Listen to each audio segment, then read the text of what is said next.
Good afternoon and welcome back to My Harlem Portraits, the show that aims at shedding the light on the fundamental contribution of African Americans to the building of this country and on Black excellence. Today, our special guest is going to talk about her work, which is pretty amazing. She is a director and an award-winning editor of narrative films, documentaries, and TV series.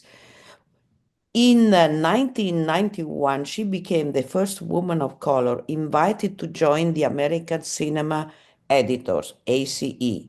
And in 2022, she received a Career Achievement Award from ACE.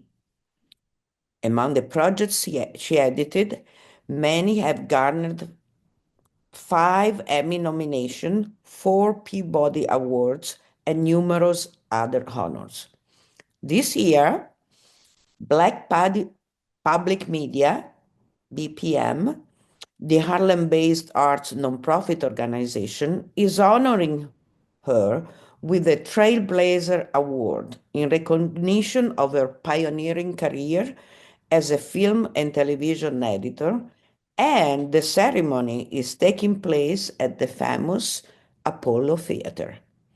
Congratulations for all these awards and for your career, and welcome to my Harlem Portrait, Mrs. Lillian E. Benson. Thank you for having me. It's very exciting. I'm very happy that you could make it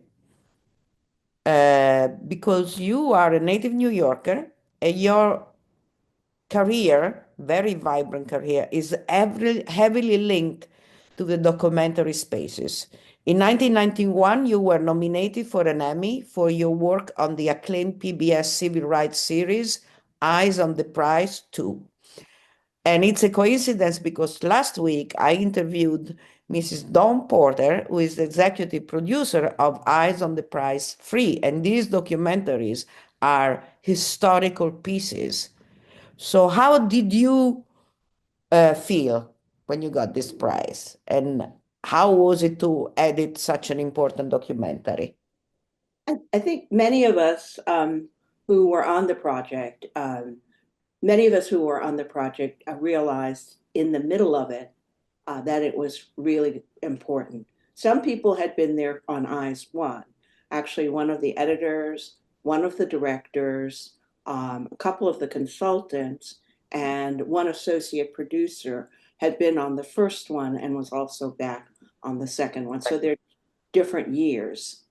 Um, and the director who hired me was Jackie Shearer, who was New York based at the time, but she was from Boston originally. And one of the episodes that I was working on, each editor had two, each team had two. So 4 editors, 8 producers, and each one had their slate of shows. Yes. Her show was going to be about Boston busing.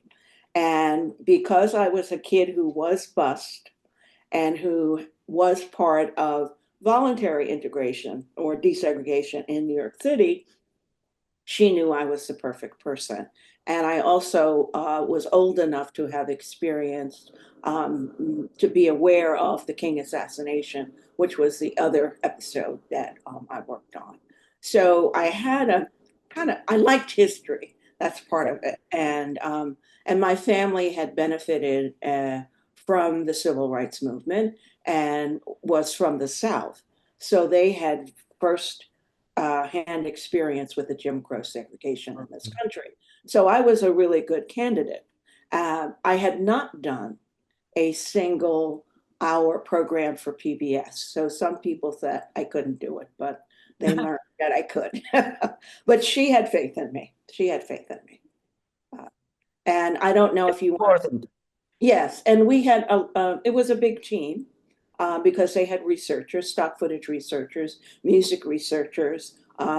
So we would, and of course, all the directors interviewed. So we would get a certain number of people in.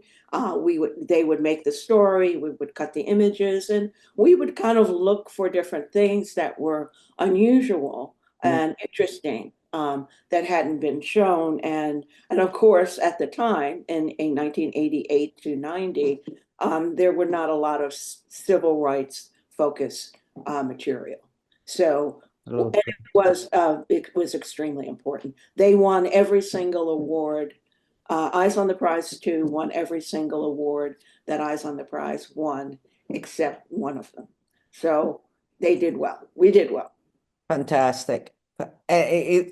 Those documentaries are fundamental pieces of history that will remain for our kids and grandkids to see Mhm. what happened. Your projects are all connected by a very distinctive fil rouge. They focus on prominent figures whose life and work had an impact on the furthering of cultural identity, social justice, and civil rights, like Maya Angelou and Still I Rise, Get in the Way, The Journey of John Lewis, as well as Alvin Ailey, American Dance Theater, Beyond the Steps. Why did you say yes to these projects? Sometimes the project finds you. Mhm.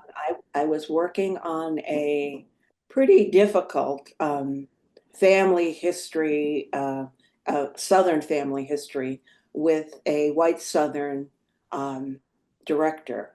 And it was an area of the country where my family is from, South Carolina. So I knew all the stuff. But it was hard emotionally. It was hard for her and it was hard for me, but we were a good team. And I was speaking with a friend when we finally locked that show, which was called Shared History. I, I, I said, I don't think I can do another civil rights show after this. I need a rest. And she said, well, you need a music film. And I said, or a dance film. And 2 days later, the director called me about Alien. So Wow. really, it was kind of an answer to a visceral prayer because all I got to do was look at dance for the next 6 months. Of course, Ailey is a prominent artist and African American, so there's always race in the storyline.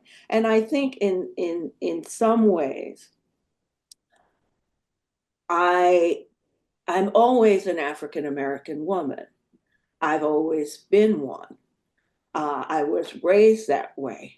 So when I come and sit down at whatever piece of equipment I'm working on to make this film, there is some kind of sensibility, even if it's not a conscious, Yeah, always a little black girl who sits down. And I don't forget that. I don't forget what people said. I don't forget how I was treated. I remember the good stuff too, yeah, but I remember some of the tough stuff. So when you have that understanding, you can really be kind and gentle and in some ways bold with the material. Um, One of the things I was going over recently with some lines from different shows, and if I was to represent each film by one line from a character, what would I do? It was kind of an exercise for me because somebody asked me to write something, and I thought, well, maybe that's one way to organize it. But I think part of what is good about you can be pigeonholed and, yes, and what you do. Like you always play this kind of character if you're an actor or the singer, you always asked to sing this kind of song. Uh, People know you for that, and therefore they ask you to do that. yeah, And if you do a good job, they know you're going to be sensitive to it. So I think one of the things people that draws people to me is I have a sensitivity to the culture from the inside. of course, Yeah. of course. That's fundamental. Yeah. Because I mean, doing editing, I think is one of the most difficult parts in creating a movie because got to choose where to cut, Yeah. and whew, it's a big responsibility. It is. And we have to I'm glad you used that word because especially with history, we have a responsibility to tell the truth about the character, about what they were feeling, about what actually happened. And one of the things on Eyes on the Prize that we did, and I don't know how common it is now, is that we were not allowed to use stock footage or photos that were not from that event. So, for example, in the Boston Busing Show, we can only show things from the first day on the first day. The second day, which was when all hell broke loose, that was where the good footage was. Good. But we couldn't use day two footage on day one. And we couldn't use footage from week seven uh, Mm. earlier. We had to try to, it could happen afterwards. You could use it afterwards. And there was a sign that was written on one of the buildings that because the director was from Boston, she plotted that a kid could have seen that sign on the roof, Uh, and that's the only way they put it in. It wasn't just for effect. yeah, Had to be what a kid riding in that bus would look up and see. And but only because she was from Boston. Who knew what that building was? of You know, course. I wouldn't but you see other things, you everybody you have to work together. That's the other big thing about editing. You're not the boss, you're never the boss unless you're the director too. Yeah, But you have to work with what they see, but you also have to serve what your understanding of truth is at the time. exactly. It's a really incredible balance that you need to have. Your credits also includes collaborations with director choreographer Debbie Allen, the incredible Debbie Allen, on several of her films, including the highly rated Lifetime Movie of the Week, Life is Not a Fairy Tale, the Fantasia Barrino story. Also, 8 seasons on NBC's TV series Chicago Med, Greenleaf on OWN, and Showtime's Soul Food. Tell us a little bit about these projects and in your career, which one are the ones that are more dear to you or the one you had most challenges with or most rewards with? Well, the big difference between working in documentaries and fiction, at least television, like working 8 seasons on Chicago Med, we had if I had 4 shows for the season, or 6 shows, or 8 shows, I had a different director each time. Whereas documentary, you had a director for 6 months. With fiction, with episodic, you had a director for 4 days basically. Wow. And when they're shooting, so you have them for 2 weeks, but you really have them for that short period. Mm. And so you have to try to get them to Yeah. trust you. You got to nail it more quickly. You've got to serve what the style of the series is, and that is different. Whereas working with someone like Debbie Allen, the most important thing about Debbie Allen, she knows what she wants, and she goes out to get it. And she also believed in me when nobody else did. So she gave me a shot on one of her movies of the week, The Old Settler, and all of a sudden, I'd done a movie of the week. So all of a sudden, I can do a movie of the week. I could have done it before if somebody gave it to me. But people are afraid to go with something new. And so, based on that, we've had several shows, and I love seeing the kids dance. When a lot of them are her musicals that she does with her dance academy. So there's nothing much better than seeing 12-year-olds, tap dance or do ballet, and it's always a kid's story. And so it warms my heart to do that. But the Fantasia Barrino story was a bigger deal because it was someone who was famous, Mhm. and famous in the sense of winning American Idol. And she was not an actor. So but she delivered. She delivered, and Debbie, of course, helped her. One of the stories is they wanted to shoot a scene of Fantasia's mother and who was a nurse watching American Idol, which was the truth. That's how she saw it. And they couldn't get the hospital in Atlanta to agree. Wow. So Debbie went over after shooting and talked to somebody there, and they shot it. So she said, I just need such, but she went in and talked to the nurses and, she did her thing. She And of did that. course, it's great. Yeah, because she's a legend. Yeah.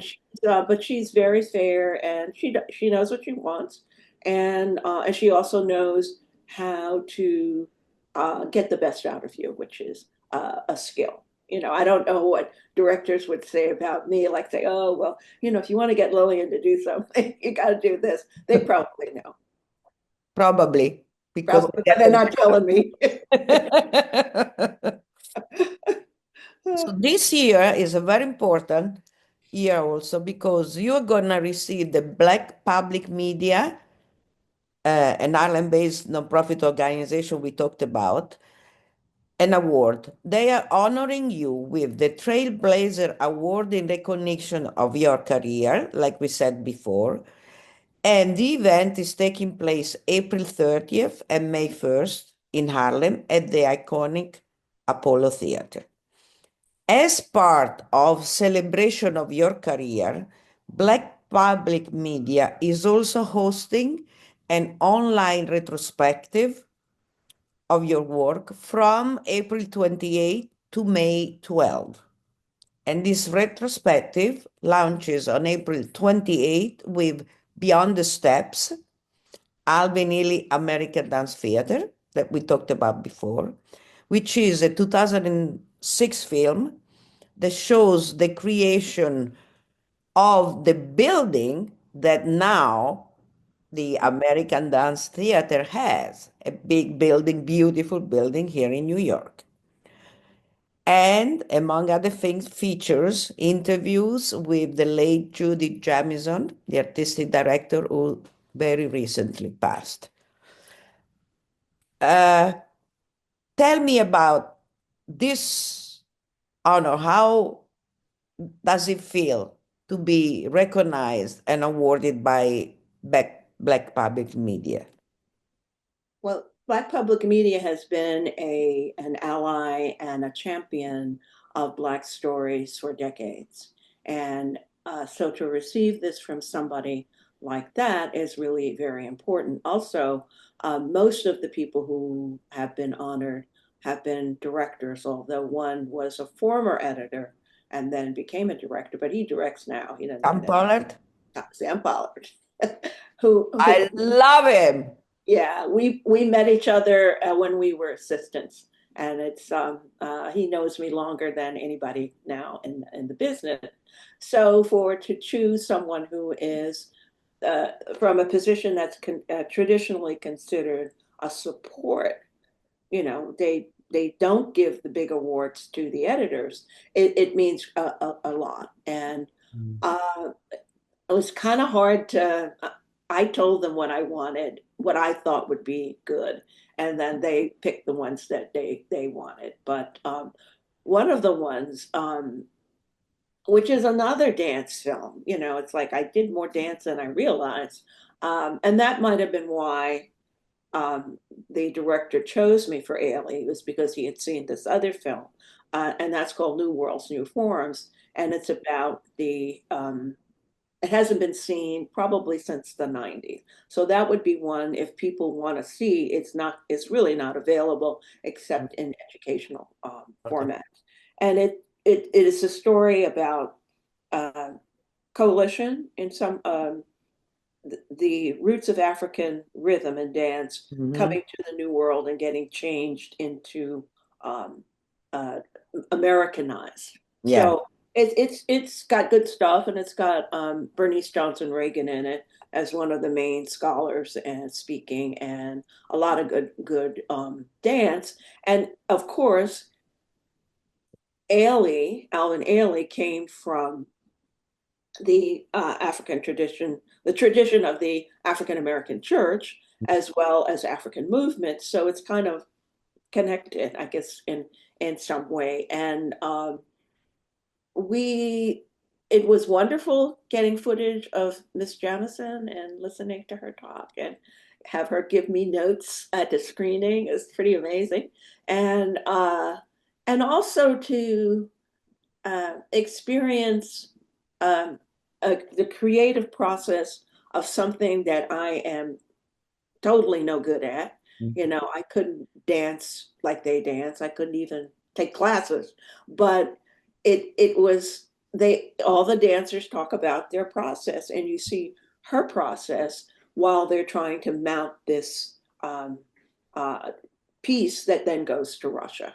Yes, and And that was incredible. it's really, really good. And he's a very good director, Phil Bertelsen. And you know, every director's different. You kind of just gotta go with the flow, and something that happens at other editors, I'm sure, would tell you something similar. Is that sometimes they don't know what they know up here, but they don't know how to say it Press. to the words to get you to move your hands to do the work, you know. And it does all come down to that. It's and what I say, I don't know whether they like it or not, is sometimes I say, this is what I heard, meaning that's what I think you mean. You Mhm. say something, and I said, okay, if I'm not sure, I say, this is what I heard. And sometimes they'll say, well, then they'll give you something else, and Yes. that's what you need. That's what you need to go forward. And sometimes you surprise them. I had one director say, "Oh," I said, what shot do you want first?" And this is a guy who won an Emmy with one of the shows I worked on, Mhm. and I was very happy for him. But I wish I got one too. But I have to accept that.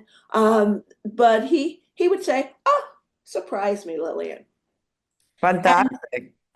and sometimes he really just meant he didn't know for sure, but sometimes he really meant, yeah, you take it. You take the lead. And that was very I would get mad initially because I wanted to know what Mm. shot. But I found that shot and I kind of knew what I liked and but I was just not ready to be bold. And actually it's a shot of people on a lake um, rowing a boat, Mm. uh, just in like 1920 something. And it was setting it was the first shot of a series. So this was the first shot people would see, and it was how things were before the Depression. So I showed the fantasy that was about to be destroyed. Uh, Wow.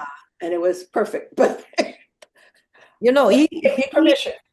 he had definitely a lot of faith in you, Yeah, yeah, he did. trusted you with what you were doing, and he gave you also the confidence of That's right. knowing that I can do that. I Yeah, can do yeah. I could do it. Yeah, yeah.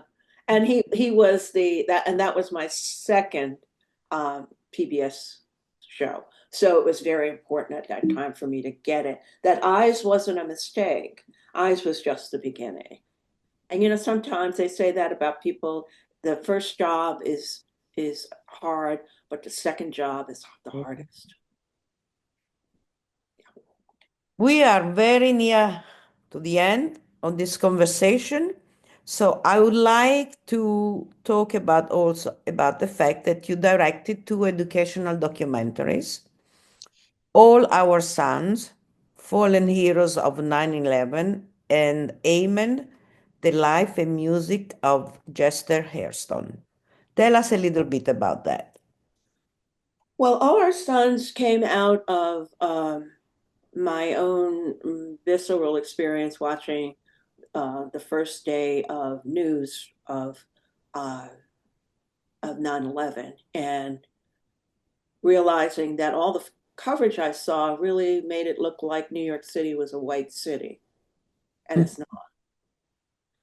And so took a while, and I talked to some people, and I met a firefighter who was um, counseling women who had lost their sons. And so I talked to my business partner at the time, Joe Staten, and said, well, maybe we should go interview them if we could, we just had, the idea. So we did it. And everybody who worked, we interviewed, I think, 8 mothers, one wife of men of color, one all African American except one. We never got any real, money to do it. It was everybody volunteered. Uh, all we really got money to do was to buy insurance and stuff like that. But it was important, and it turned out, a woman at WNET told me that it was really the only film that was made that showed um, African Americans who had been affected by the African American firefighters because they died. They died just like anybody else, and more Hispanics died, but we never raised enough money. But we did get one person who talked about her husband, and so it was good. So that aired. It's still around. Um, Third World Newsreel, I think, is as still leases it for educational. And the other one, Jester Hairston, was a lot more fun because it was more music. Yeah. That was with a woman who Hansonia Caldwell, who's the specialist in the Negro spiritual on the West Coast. But I Wow. happen to know her as my choir master. So, and she wanted to do this film, and I said, "Well, I'll help you do this film." And of course, 4 or 5 years later, it got done. But she did raise money. There was a foundation, but not big money. But again, it was getting people before they passed away. We missed one or two. It's always a problem. And she had been the accompanist for Hairston when he traveled. Mm. And basically, Hairston said he heard these songs when he was a kid, that his grandmother sang them, and his grandmother was enslaved, and all of her friends had Wow. been enslaved. So he heard these spirituals and he started writing them down. And he's not the first, but he was the one who really kind of popularized it within the school system and things like that. And again, it is a recognition of the past and a recognition that the art forms were there. Now, we would not have Revelations without the spiritual. The Absolutely. Very most fantastic. fantastic piece. And then that came from, you know, it is spiritual. It's from the inside of people. And I think that's one of the beauties of art, and anybody's art, frankly, is that it comes from the inside and it's a reflection of the culture and how you were raised and what you see is right in the world and what you see is wrong in the world and what you want to do to make it better. And then we do this because I kind of want to, that's how we want to live. We want to, deliver this stuff. I mean, I look at actors, I don't know how they do it, but they all say this is what they're compelled to do. Maybe writers the same way. I don't know. But it's a great thing when people give forth and give the world something to hold on to. Yeah. And Passion is a mission. it's a That mission. Yes, it's a mission. It's a mission. Okay, we are going to conclude this conversation with, I want to say, all um, the institution you belong to. You are a member of the Academy of Motion Pictures Arts and Sciences and the Television Academy. You serve on the board of the Motion Pictures Editors Guild and on the board of directors of the ACE, where you are the chair of the Diversity in Editing Mentoring Committee and co-chair of the Motion Picture Editors Guild DEI Committee. Why did I say that? Why did I want to mention that? Because of what's going on right now with DEI, diversity, equity, and inclusion, for those who don't know. They are destroying it, this administration. Did you feel it already in your work, daily work? Not so much in day-to-day work. I think we feel it. I expect we will feel it. I There's a film called Night John, by Charles Burnett, which tells the story of an enslaved African who teaches people to read, and then whenever they find out, he's sold. Mhm. So it's fiction, based on fiction, but I think in the same way that people who taught people how to read when it was illegal, and there are statutes in place with what the punishment is if you're a black person teaching an enslaved African to read, or if you're a white person. And the the penalty is different with a white person, less, but it's still a penalty. Whipping, not not a fine.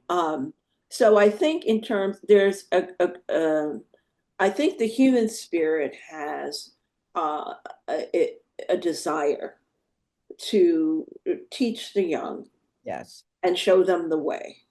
Now, there's also the desire of the selfish desires that people have, but there is within the human heart the desire to help young people. And I think people are going to do that no matter what. Yeah. Yeah. They're not going to let it die. They're not going to let the skills die. And it may not be as big, but I know what it's like to walk into an interview and to have somebody's eyes pop. And this happened to me 25 years ago, at least. And she did not recognize that the resume that was handed to her was that of an African American woman. I And, l- yeah. So, but people helped me, and, we are we are help going each other. back to those times, unfortunately. But I think that Americans, all Americans, white Americans also, and also those who voted for him are starting to see. And I think things are going to change quickly. I hope so anyway. Yeah. Well, we keep doing the work. And I Exactly. think the award, uh, I said to a friend, sometimes you do the work and somebody notices. And I think the best thing that we can do is to do the work, support each other, be kind, be kind. Not going to kill you. Be kind. That's right. And the fact that you are awarded during the Pitch Black is also very important because Pitch Black is where many newcomers, new artists, and so on, they pitch their projects to get a financing for that, so this is very, very interesting. Yeah. And congratulations again. You. Thank you for this beautiful conversation. And thank you for my viewers. See you next Saturday, 12:30 p.m. Spectrum News Channel 1993, MNN HD. And for all the old episodes, all the past episodes, go to my YouTube channel, My Harlem Portraits, Maria G. Cavenaghi. Bye bye, and thank you again, Lillian. Bye.